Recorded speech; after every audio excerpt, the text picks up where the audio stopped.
everyone, and welcome to yet another exciting session of our Ed Talk series. I am Andrea Ferrari, founder and CEO of Whole Schools International. We have created this innovative space in order to inspire conversations in education during these unprecedented times. At Whole Schools, we believe as education is being transformed, that well-being, happiness, and equity are the key to a change that is sustainable and future-proof, to a change that can face the challenges in a short and long-term period and look forward as we deal through the consequences together.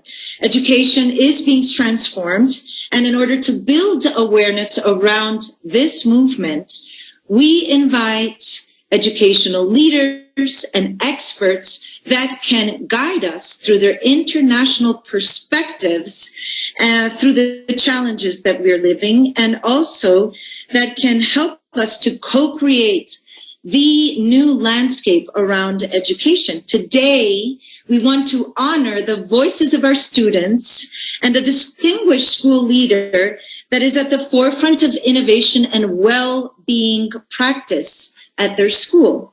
We do aim to listen to the voices of our students, these voices that are unrelenting, that are clear, and proclaiming their power to co-create a society that is more fair and just, that is more caring, and also inclusive. So we want to welcome this morning Dina Bekjijian from Colegio Hebreo Sefaradi and our dear, dear student, Batia. Welcome to the both of you. Thank you, Andrea.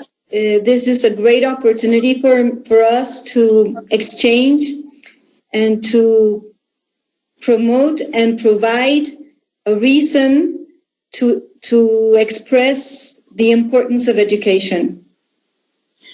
Thank you, Dina, and welcome, Batia. We're so happy to have you, and I'm going to start by sending a few questions to Dina her way, and then we're going to integrate you as well. But I've become very curious about your head of school and how she has been prioritizing the well-being of all of your educational community. And I want to ask Dina today how she envisions to achieve this. I know that this is at, the forefront of your bigger picture or your vision as you lead and guide Colegio Hebreo Sefaradi. Ms. Dina, please tell us a little bit about well-being and why this is your priority. Yes, it is a priority. I consider that we have a great responsibility to guide our students to express their best version of themselves. And not only the students, also teachers, people that collaborate in our school, the families. It is one of my main tasks to sensitize the community of self and centered our education towards our students who at the end are also experiencing a very challenging situation at this point. And it is very important to change the way we are visualizing education to enhance different strategies and methodologies that will lead to a significant learning experience, enduring experiences that will lead our students to feel more confident, more at ease with what they're experiencing, and to become what they want to become. The importance of the person is what I frame in my leadership, and this goes hand in hand with understanding who we are. So that is why I put it in my first challenge list. Yes, Dina, and we are very well aware of that. We're very inspired by the way that you have made it a priority and you consider it paramount to listen and amplify the voices of your community, parents, teachers, the administrators, the leaders, but also students. And today you gift us with this opportunity to have this voice be a part of our conversation. So I really want to turn it over to you and our student, because I think that student voices are unrelenting. They are so clear, and they also proclaim their power within co-creating a society that is more just, that is more caring. So we have with us today Batia, and I know that your head of school, Batia, Ms. Dina, is going to lead us into some interesting opinions that you have developed. So I want to turn it over to Ms. Dina. I know that there is a very interesting conversation to be held this afternoon with Batia. So go ahead, Ms. Dina, please. Thank you. Well, first of all, Batia, I want to acknowledge your initiative to express your experience in this forum. We're expressing it with words, but Batia, I know that the written form was very clear, and it is very important that you share with our public what moved you to express yourself and to expose your experience through this time that we are passing. What moved you? For starters, I decided to write about the subject that I wrote, that it's all about how we are feeling as teenagers during this pandemic, because the assignment was in September. And I had no clue of what to write. And I remembered that September was Suicide Awareness Month.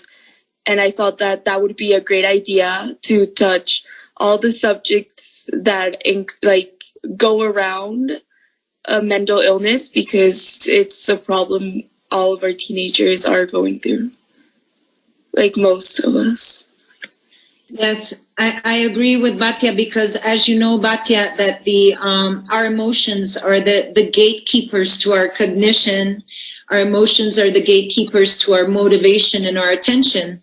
And when you mention mental health, this is all related. So I think that's a wonderful question, and what a great assignment that you were given, that you were able to express yourself that way. Yes, and Ms. Dina, please go ahead. I would like for you to share, what do you really enjoy about our school? What do you think makes you continue experiencing education at La Cefa? What do you really enjoy? One of the things that I love the most about my school is how there's art everywhere and how you can express yourself in very different ways. There's always new things you can do that are not in the school's academic program. Like, there are literature contests that they encourage us to enter. There are robotic tournaments. There are a lot of things that they encourage us to take on, that it's not just the academic things and the ones that are there. You know what, Batia, I was for 20 years in my professional career an arts teacher, and I think that you've really hit upon a very important subject. You described earlier in our conversations this example you used, that your school had created a mural, and you so beautifully expressed how each and every one of the students have given a little piece of their personal expression to create this mural, which was ultimately the identity of your school community. And I find that that arts, and I'm very happy that you can appreciate that as a means for a personal expression and an outlet to what you're feeling. So I applaud you for mentioning the arts. I do think that they can guide us during challenging times. Thank you for sharing that. Dina, please go ahead. Yes. Thinking about emotions and expressing what we feel and what we think, what would you suggest our community to implement during this period of time? What are your thoughts about how we can improve this way of communicating freely, openly, without judgment. What would be your suggestion, Batia? I think that the most important thing that maybe we don't want to talk to anyone or tell anyone what's going on, it's because there's always consequences, or there's always like, I'm going to tell and this is going to happen. Like, we have that fear of what's going to happen if we say something. So I think that maybe if school like opens like a mail and that's anonymous, that you can just vent there and tell them what's going on without any consequences, it will not just improve our mental health, but it would also improve how we perform in classes and how our grades will start getting up, and without even actually trying and studying harder, because we'll be in the right mindset.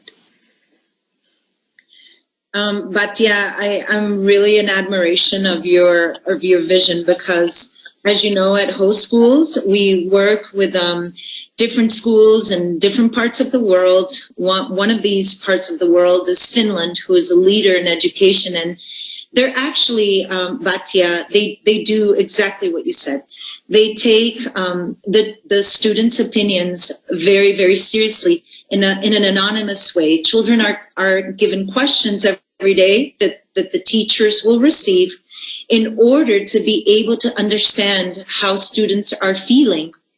And I think you are on the right track, Batia. They are a forward-thinking nation. They use artificial intelligence, and they do use something that is universal. And I know that Dina knows a lot about this, but it is the OECD model for well-being, the Organization for Economic and Community Development. They look at well-being as a model, yes, as a model that needs to underpin how learning is happening in schools. They look at particularly academic well-being. They look at the social and emotional aspects, the psychological aspects, and also physical well-being. So what you're describing, Batia, that there should be a hotline where students can manifest or voice how they're feeling and their concerns. This is being done in other parts of the world, and I think you're on the right track. We need to amplify student voice. We need to listen, because, Batia, if you can measure that, then you can really move forward and response. Teachers can help you guys sort of go through these challenging times. So it is a very interesting proposition that you have in mind, Batia. So thank you for sharing that, and I'm happy to be able to correlate with other practices, best practices that are going on around the world. Dina, once again, back to you. As adults, we sometimes assume how students are feeling, how they are experiencing their own situation, even though we recognize that teachers are also passing through tough times and challenges that are new for us as well. I would like to ask you, Batia, what suggestions come to your mind for our teachers to improve their teaching practices? What comes to your mind that will make your learning experience much more significant? Well, since we're in classes via Zoom, probably making the classes a little bit more dynamic instead of just a presentation and talking, because we get lost. It's really hard staring at the computer every single second of the class. And maybe if there were like more projects and more activities that we could do as well, so we can have also our social part, because we're not in school and you can look over the other person and say, can I borrow a pen, because you're not there. So that's also a part that we're missing, that's kind of pulling us down. So if there were like more projects and more dynamic ways of teaching us instead of just a presentation, and making us like, if you don't pay attention, you're actually going to get lost because there's this activity and there's going to be this and that. Probably that could help. Batia, another great answer. I know that Dina is very aware of this, and you've just touched upon a very interesting point, which is about how different students learn in different ways. This differentiated learning styles and differentiated learning experience that can actually foster deeper learning in order to, well, first and foremost, you talked about, collaborating with your peers and maybe working in small groups and all those different kinds of learnings that address the different learner in each one of our students is important. I'm very happy that you mentioned that, because it is easy to forget or lose the bigger picture when we're trying as educators to cover so much content. I think we need to remember that we need to prioritize. I just attended a conference by the Geneva International School, and Conrad Hughes was talking about less is more. And I find that such an attractive concept in education. It's very much practiced in Finland as well, where your teachers, and we don't have all the answers all the time, Batya, so it's amazing that we can hear from you as a student. What are the things you think we could improve? Because, it's by trial and error sometimes in these times of change that we can, start to make a difference and go in different directions. So, yes, being closer to our students, listening to what they need, and really looking at how they learn, that we can integrate those different learning experiences that will make a difference for deeper learning for you. So thanks again for that comment. And Dina, please lead us with another guiding question. Thank you very much. Thinking about what we offer as a curriculum, and knowing your strengths, because I know you, and I think that writing is something that you really enjoy and you perform outstandingly. What are the subjects that you would think of changing? What do you think right now is not really as important as maybe we think it is?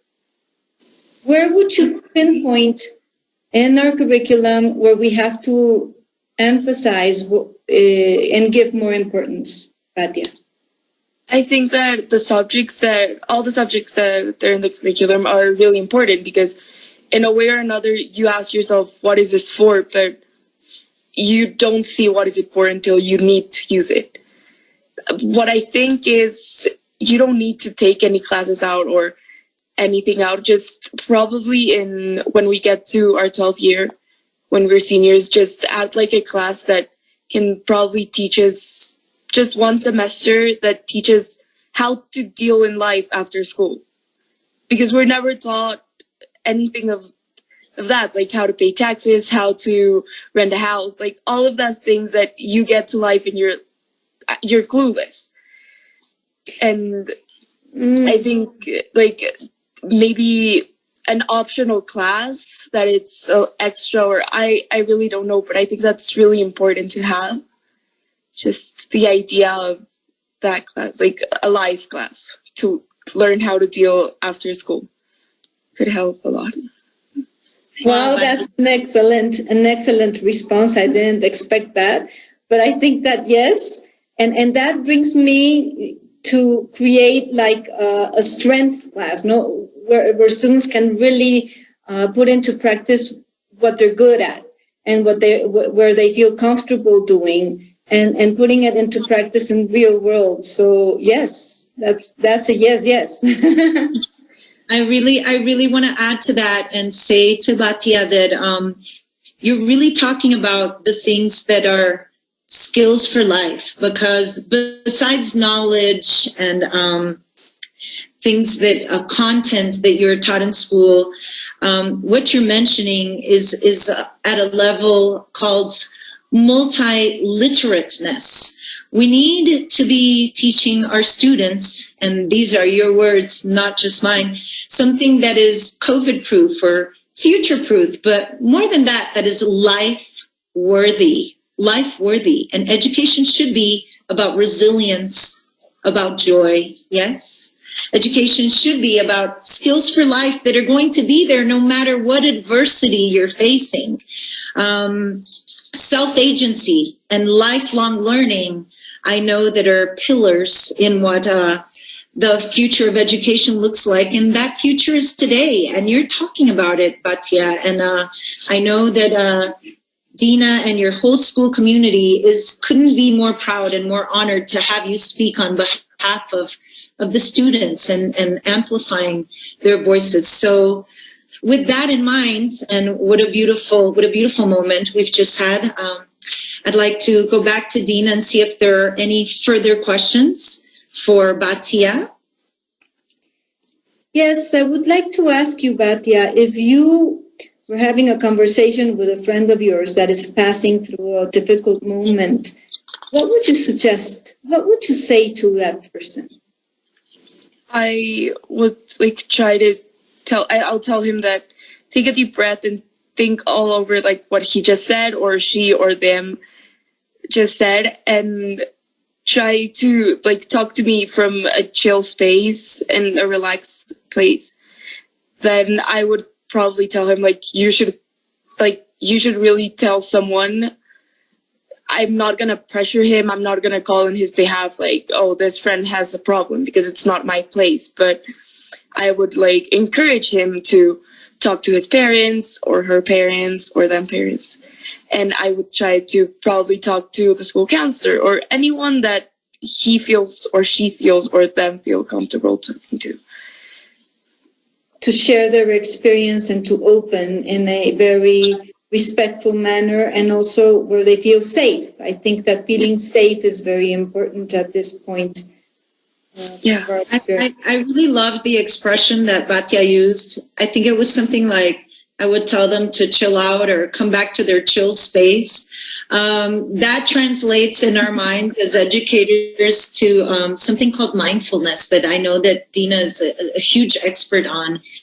And what I've heard at whole schools, with all the schools that we work with, there's oftentimes now a very deliberate space for that, Batia.